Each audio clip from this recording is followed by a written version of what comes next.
What do you think would happen if you invited an individual who had been living on the street for many years, had mental health issues, and was an alcoholic, to move directly from the street into housing? We had heard this was being done in New York City, and we wondered, and it was called the Housing First model, and we wondered if it would work in Utah. So to make that determination, we decided to create a pilot. And Kita was one of the 17 chronically homeless individuals we included in this pilot. She had been on the street for 20 plus years, had mental health, and was a severe alcoholic. The first night in her apartment, she put her belongings on the bed and slept on the floor. The next 3 nights, she slept out by the dumpster near the apartment building. With the aid of her case manager, she moved back into her apartment, but continued to sleep on the floor for several nights. It took over 2 weeks for her to develop enough trust and confidence that this apartment was hers and would not be taken away from her before she would start sleeping in the bed. Homelessness is a continuing challenge for many cities throughout our country. Our homeless population falls into 3 major categories. Those that are temporarily homeless, about 75%. Those that are episodically homeless, about 10%. And those that are chronically homeless, about 15%. Chronic homelessness is defined as an unaccompanied adult who has been continuously homeless for a year or more than 4 times homeless in 3 years, that totals 365 days.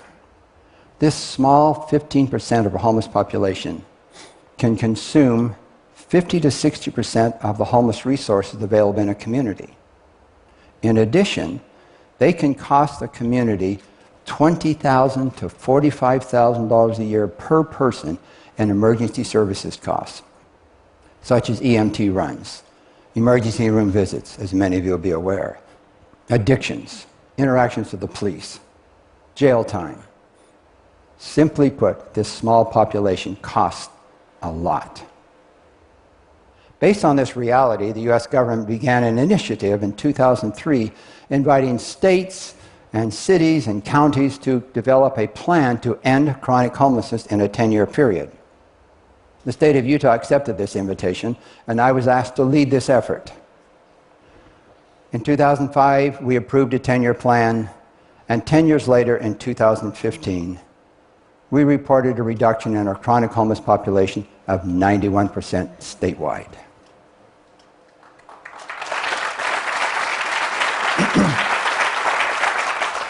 That's amazing. When I began this process, and we began this process, I realized that I had a limited understanding of homelessness and the factors that impacted it, and that I needed a fairly major change in my belief and my thinking. Because I had been raised with the theory of rugged individualism and pull yourself up by the bootstraps. That philosophy came from being raised on our family's cattle ranch in a small town in the western desert of Utah. On the ranch, you learn nothing takes priority over caring for the cattle. Something always needs fixing, and most importantly, hard work makes the world right. It's through that lens that I would see homeless people. When I was a teenager, our family would go into Salt Lake City, and I would see these homeless people, hobos we called them then, sitting around on the street, and I would think, you lazy bums, get a job. Pull yourself up by the bootstraps. After high school, I left the ranch, graduated from college, went to work for Ford Motor Company for several years, then got a job with the Church of Jesus Christ of Latter-day Saints, and moved back to Salt Lake City. During that employment, I had the opportunity to be loaned out to the state's largest homeless shelter to assist them in developing and improving their financial and management capabilities. While there, I became aware of a new approach to dealing with homeless individuals and drug addicts. It was called the harm reduction model, and it consisted of passing out clean needles and condoms. And I thought, now that is one stupid idea. That's just going to encourage them to continue that behavior. Just tell them to stop. Several years later, I read some of the early 10-year plans to end chronic homelessness promoted by the federal government. So I read through those plans, I thought, This is unrealistic. You can't end homelessness. There's too many personal choices and factors beyond our control. My perspective changed, however, when I attended a conference in 2003 where I learned the reason behind the 10-year plan. First was this small population of the homeless group that was 15% and were very expensive. That made sense for a conservative state like Utah. Second insight was learning about this Housing First, or low barrier housing. There had been an agency in New York City that had been inviting mentally ill homeless individuals to move directly from the street into housing. And they were also allowed to continue to use drugs and to drink, just like we can in our homes. They were, in addition, offered services, not required to use them, by on-site case managers to assist them to adjust to the new living arrangements and to stabilize their lives. They were using the harm reduction model. And despite my initial low expectations about hearing about this model, they were having an astonishing success rate of 85% were still housed after 12 months. The third insight was the importance of developing a trusting relationship. Because of the abuse these individuals have had throughout most of their life, they hardly trust anybody. And that clean needles and condoms and low-barrier housing was a means to begin to develop a relationship of trust. Vital. So as I flew home from this conference, sitting in the plane looking out the window, I realized my understanding and perspective about homelessness was shifting. As I stared out that window, this very strong feeling and thought came to me that if there's any state in the Union that could end chronic homelessness, it was the state of Utah. Because there's an underlying feeling and desire and willingness to collaborate to serve our neighbors, including those who are homeless. A new vision was becoming clear to me how this could be done. Now, those of us that attended the conference said, yeah, these models will work in Utah. But when we got back home, there were many who said, nah, those aren't going to work. They won't succeed here. But there was, however, an affordable housing organization who was willing to build our first 100 units. But they had concerns about having 100 chronically homeless people in one location. So to address that concern, we decided to create a pilot to test that idea while we built the first 100 units. And we'd use existing units scattered throughout Salt Lake City. Then we debated, okay, should we select fairly high-functioning homeless persons or the most challenging ones we could find? And this is where my background on the ranch came into play. Back then, my mother cooked our meals and heated the water for our weekly bath on a wood-burning and coal-burning stove. And after chopping wood for that stove all those years, I'd learned to chop the big end of the log first when I had the most energy.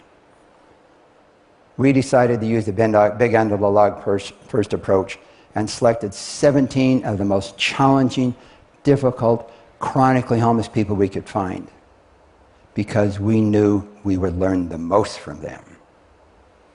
22 months later, all 17 were still housed, including Keita, who today, 11 years later, is sleeping in her own bed and is sober. At the end of this pilot, one of the young case managers said, we used to debate up at our university classes which theory of case management was the most effective. Now our theory of case management is anything necessary to keep them housed. We became believers and built hundreds of units over those next 10 years, leading to the reduction of our statewide chronic homeless population of 91%. Now, who are homeless people? Many people just want them to go away, to disappear, not disrupt their lives. Through this 10-year, 11-year process, I gained many insights of why people become homeless. One of those insights came to me a few years ago when I was visiting with our medical outreach team. These are frontline workers that go out and visit the street homeless and the prostitutes to check on their medical health. One of the team members mentioned that 8 of the prostitutes had given birth to 31 children that had become wards of the state. And they also shared that some of the pimps were their husbands, and worse yet, their parents. These prostitutes in the late teens, 20s, early 30s were expected to earn enough money to support a $100 a day heroin addiction, their living expenses, and their pimp. And with unprotected sex, they were paid more, and predictably this would lead to a pregnancy. Children born under these circumstances many times end up becoming homeless. And it's not helpful to look at those born under those circumstances, or a parent that makes their child a drug addict at age 7, or a generation of babies born with a drug addiction, and not feel some despair. For me, I believe every person is of value, no matter who you are. And it's not helpful to look at somebody with this start in life and blame them for where they are.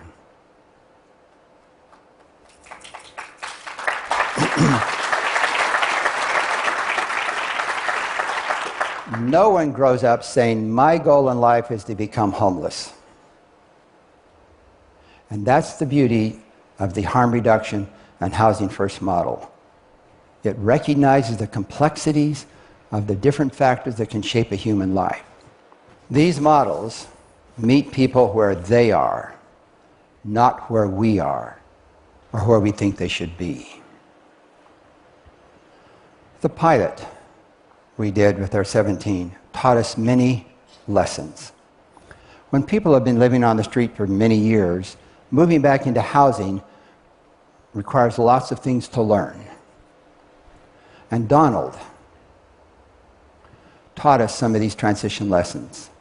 His case manager asked him why he had not turned up the heat in his cold apartment. Donald said, how do you do that? He was shown how to use a thermostat. The case manager also observed that he was heating the beans in the can on the stove like he had done over the campfires for many years. He was shown how to use pots and pans. We also learned that he had a sister that he had not seen in 25 years who thought he was dead. She was happy to learn otherwise, and they were soon reconnected. Hundreds of people like Keita and Donald are now housed and reconnecting with their families. And also many of our communities are incurring fewer emergency services costs.